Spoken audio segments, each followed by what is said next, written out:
अस्सलामु अलैकुम नाज़रीन व सामईन, आपका हमारे ATR उर्दू चैनल में खैर मकदम और इस्तकबाल है। आज हम आपके सामने कहकशां उर्दू की दरसी किताब 11वीं जमात के लिए लेकर हाजिर हुए हैं। इसके सवालात और जवाबात को हम सॉल्व कर रहे हैं। आज हमारे सामने चैप्टर है सैलाब। तक्षी शिव शंकर पल्ले की ये कहानी है जो उन्होंने मलयाली जुबान में लिखी थी और तर्जमा करके उर्दू जुबान में इसे शामिल किया गया है। तो आइए हम इसके सवालात को सॉल्व करें। जो जैसा कि आप देख पा रहे हैं 10 क्वेश्चन है। यहाँ पर मुख्तसर गुफ्तगू, तफसीली गुफ्तगू, सारी चीजें हैं, उसको देखते हैं। तो सैलाब अफसाना है शिव शंकर पल्ले की, और इसके सवालात और जवाबात इस तरह से हैं। 1 नंबर में है अफसाना सैलाब किस जुबान में लिखा गया? तो ये मलयालम जुबान में लिखा गया, इसका आंसर है। आप क्वेश्चन वहां देख लीजिए। इसी तरह से सवाल नंबर 2 है कि तक्षी शिवशंकर पल्ले कब और कहां पैदा हुए, उनकी 2 किताबों के नाम बताइए। तो यहाँ पर है कि तक्षी शिवशंकर पल्ले 17 अप्रैल 1912 ईस्वी को केरल के गांव तक्षी में पैदा हुए। उनकी 2 किताबों के नाम ये हैं, नंबर 1 प्रतिफलम, नंबर 2 अक्षरम। इसी तरह से तीसरा क्वेश्चन है कि मंदिर की छत पर कितने बच्चे थे? तो इसका जवाब है सवाल नंबर 3 का कि मंदिर की छत पर 67 बच्चे थे। इसी तरह से चौथा क्वेश्चन है कि ये कहानी किस इंसानी किरदार के जिक्र से आगे बढ़ती है? तो इसका जवाब है कि ये कहानी चेनन नामी इंसानी किरदार के जिक्र से आगे बढ़ती है। इसी तरह से 5वां क्वेश्चन है कि चेनन के साथ नाव पर कौन नहीं जा सका? तो इसका जवाब है कि चेनन के साथ नाव पर उसका पालतू कुत्ता नहीं जा सका। अब इसी तरह से सवाल नंबर 6 है कि खामोश रात में किसकी आवाज सुनाई पड़ी? तो इसका जवाब है खामोश रात में रामायण पढ़े जाने की आवाज सुनाई पड़ी। सवाल नंबर 7 है कि चेनन और उसके घर वाले जिस सुराख से बाहर आए थे उससे कौन अंदर चला गया? तो कह रहे हैं कि चेनन और उसके घर वाले जिस सुराख से बाहर आए थे उससे सांप अंदर चला गया, यानी उसी सुराख से वो बाहर आए थे और सांप उस सुराख से अंदर गया। सवाल नंबर 8 है कि चोरों के नाव किन चीजों से भरी हुई थी? तो चोरों की नाव फूस, नारियल और केलों से भरी हुई थी। इसी तरह से सवाल नंबर 9 है कि कुत्ते की मौत कैसे हुई? तो इसका जवाब है कुत्ते की मौत घड़ियाल के पकड़कर पानी में डुबाने से हुई। घड़ियाल ने पकड़ा और उसे पानी में डुबो दिया, यानी मगरमच्छ ने पानी में डुबाया और उससे उसकी मौत हो गई। सवाल नंबर 10 है कि किसने अपनी वफादारी आखिर तक निभाई? तो इसका सीधा सा जवाब है कि कुत्ता ने अपनी वफादारी आखिर तक निभाई। अब इसके बाद मुख्तसर गुफ्तगू है। उसके सवाल नंबर 1 में है कहीं भी कुदरती आफात के वक्त कैसे लोगों की जिंदगी पर बन आती है और क्यों? तो इसका जवाब है कहीं भी कुदरती आफात के वक्त लोगों की जिंदगी खतरे में पड़ जाती है, जान की अमान मांगते फिरते हैं। ये इसलिए होता है कि पहले से कोई बंदोबस्त नहीं होता है, इसके बारे में पहले तवज्जो और गौर नहीं करते, और महफूज ठिकाना होता जरूरी है। इसके लिए चाहिए कि एक महफूज ठिकाना हो और वो जरूरी है। सवाल नंबर 2 है मुख्तसर गुफ्तगू का कि सैलाब में पानी कहां से आकर नुकसान पहुंचाता है? कहां से आकर नुकसान पहुंचाता है? तो जवाब है सैलाब में पानी नदियों और बारिश की वजह से आबादी यानी गांव में जमा हो जाता है। यकायक ढेरों पानी होने की वजह से सैलाब की शक्ल में तब्दील होता है, जो शहरों और गांव की आबादी को नुकसान पहुंचाता है। सवाल नंबर 3 है कि सैलाब में चेनन के घर का हाल कैसा था?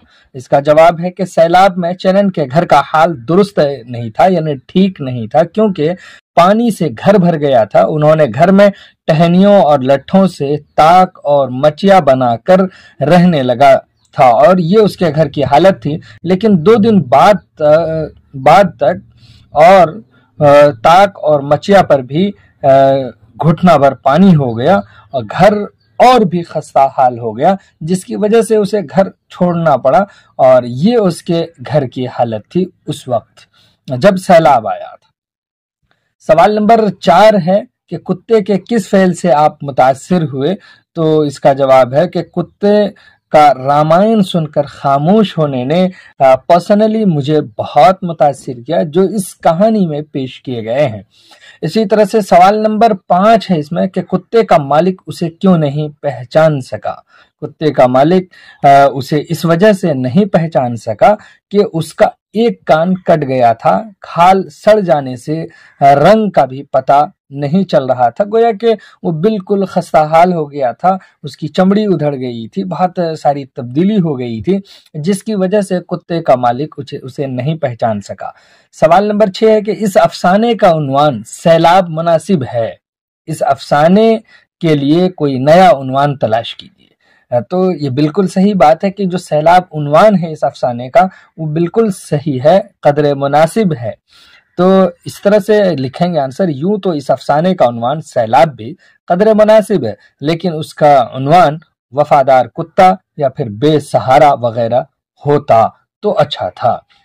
बेसहारे की मौत, इस तरह से भी इसको आप हेडिंग दे सकते थे। सवाल नंबर 7 है कि सैलाब में चोरों की सरगर्मी क्यों बढ़ी हुई थी? सैलाब में चोरों को चोरी करने में आसानी होती थी और आसानी थी, इस वजह से वो उसकी तादाद बढ़ जाती है, कोई पकड़ने वाला न था, खतरे कम से कम थे, आमदनी ज्यादा थी, किसी किस्म का खौफ व हरास न होने की वजह से चोरों की सरगर्मी बढ़ी हुई थी। सवाल नंबर 8 है कि सैलाब से बचने के लिए इस अफसाने में कौन कौन सी तरकीबें काम में लाई गई हैं? तो इसमें बहुत सारी तरकीबें काम में लाई गई, जैसे कि सैलाब से बचने के लिए इस अफसाने में पुख्ता इमारत की छत और नाव वगैरह काम में लाए गए हैं, मचिया भी बनाया गया और ताकि उस पर रह सकें, और एक जगह से दूसरी जगह जाने के लिए जो सवारी और जिन चीज़ों का बंदोबस्त होना चाहिए उन चीज़ों का भी इंतज़ाम किया गया था। तफसीली गुफ्तगू के भी सवालात हैं और उनके जवाबात आपके सामने हैं। तफसीली गुफ्तगू के तहत पहला क्वेश्चन है कि इस अफसाने में किन वजूहात की बिना पर कुत्ता मरकजी किरदार बन गया? तो इसका जवाब इस तरह से हो सकता है कि यकीनन अफसाना सैलाब में मरकजी किरदार कुत्ते का है। तो तक्षी शिवशंकर पल्ले ने एक जानवर कुत्ते को मरकजियत अता करके अफसाने को बशर दोस्त शहपारा बना दिया है, यानी इंसान से उसकी इतनी गहरी दोस्ती और उल्फत थी कि वो उसके साथ साथ हो जाता था, उसकी वफादारी ही उसे जिंदा कर रही है। इस वजह से मरकजी किरदार में कुत्ता आ चुका है। कहानी में कुत्ता भूखा प्यासा रहकर अपने मालिक के घर की हिफाजत करता है और यही वजह है कि कुत्ते को कहानी में मरकजियत मिली है।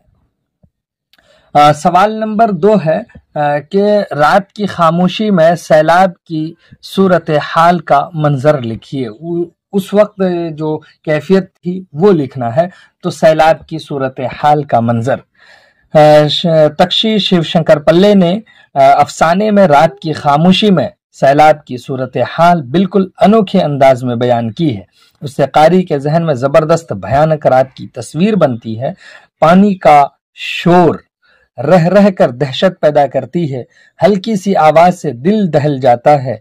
कुत्ते को तन्हा छोड़कर मालिक मां अहलो आयाल चले गए थे, लेकिन फिर भी वो कुत्ता जाने की कोशिश में लगा रहा, यहाँ तक कि वो पानी में कूद पड़ा और जिससे घड़ियाल ने उसको दबोच लिया और उससे वो जाँ बहक हो गया, उसकी मौत हो गई। हर तरफ पानी ही पानी था, पानी पर हल्की सी रोशनी भी उम्मीद की किरण बनती थी। इस तरह से रात की खामोशी में सैलाब की सूरत हाल बन रही थी।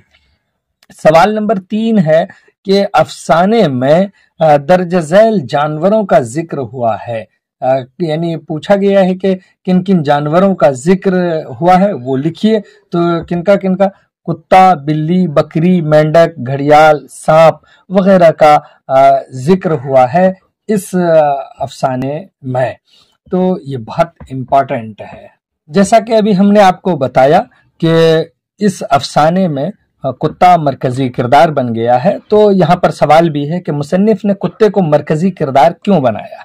इसका जवाब बहुत आसान है کہ کتا ایک وفادار جانور تھا اور کتا مالک کے ساتھ ساتھ ہوتا ہے، اور مالک جب ان کو چھوڑ کر چلا گیا تھا تب بھی وہ اس کے ساتھ جانے کے لیے پانی میں کود جاتا ہے۔ یہ الگ بات ہے کہ گھڑیال نے اسے دبوچ لیا اور جان مار دیا۔ تو اس کا مطلب یہ ہے کہ اپنے مالک کے وفادار ہوتے ہیں کتا، اور اپنے آقا کی جان و مال کی حفاظت میں اپنی جان کو نچھاور کر دیتے ہیں۔ اسی وجہ سے کتے کو مرکزی کردار بنایا ہے مصنف نے۔ کوشچن ہے کہ کتے کی جگہ کوئی دوسری شے اگر تکشی کی اس کہانی کے مرکز میں ہوتی تو شاید درد و کرب اور وفاداری و جانثاری کی وہ فضا قائم نہیں ہو پاتی جو اس افسانے کا جزو خاص ہے۔ درج بالا قول کے اس بات یا نفی میں اپنے خیالات قلم بند کریں۔ تو آپ لکھ سکتے ہیں بالکل جو آپ کو ہم نے سمجھایا کہ اگر کوئی اور چیز ہوتی تو، اور یہ آپ جانتے بھی ہیں کتے کی وفاداری مشہور ہے، کسی اور چیز کو اگر اس کے مرکز میں رکھتے تو تھوڑی کہانی بدل جاتی، اور کہانی میں جس طرح کی ایک شدت، سیلاب کا منظر اور آدمی کی بے رخی ہے اور اس کی جو تکلیف ہے وہ چیزیں پیدا نہیں ہو پاتی، اور افسانے کا جو ایک رخ طے ہو گیا ہے اور کتے پر جو ارتکاز قائم کیا ہے اس طرح سے دوسرے جانور پر وہ فوکس نہیں ہو پاتا، کہانی اتنی بہتر نہیں ہو پاتی، یہ بھی وجہ ہو سکتی ہے۔ اور اس لیے کہانی میں اس کو جزو خاص بنایا گیا ہے، کتے کی وفاداری اور کو پیش کرتے ہوئے کتے کے ساتھ سلوک کو بتایا ہے۔ تو یہ آپ کو سوال و جوابات سمجھ میں آئے ہوں گے، آپ نے لکھ لیا ہوگا۔ چلیے پھر ہم آپ سے ملتے ہیں، تب تک کے لیے خدا حافظ، السلام علیکم۔